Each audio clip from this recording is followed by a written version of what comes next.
في أماكن في دنيتنا أول ما تزورها قلبك بيتغير، والمكان اللي أنا فيه دلوقتي واحد من الأماكن دي. فأهلا بيك من أرضنا المصرية النوبة، بحييك.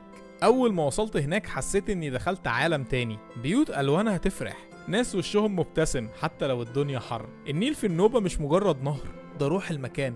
كل حاجة بتحصل حواليه، الضحكة، الغنوة، حتى الحكايات القديمة. أكلت هناك عيش نوبي وفسيخ من النيل، وطعم البهارات لسه في لساني لحد دلوقتي. وأكتر حاجة شدتني الفن والتراث، كل بيت فيه رسمة، كل شارع فيه أغنية، وكل واحد عنده حكاية. عارف ايه الأغرب؟ إن عندهم لغة خاصة بيهم كمان، لغة لما سمعتها لأول مرة حسيت إني في حكاية من ألف ليلة وليلة. النوبة مش بس مكان نروح نتفرج عليه ونتكلم عنه، النوبة حالة ودفء وناس قلبها واسع زي النيل. فلو نفسك تعيش يومين بعيد عن دوشة الدنيا وتعرف يعني ايه جمال بسيط، لازم تروح النوبة.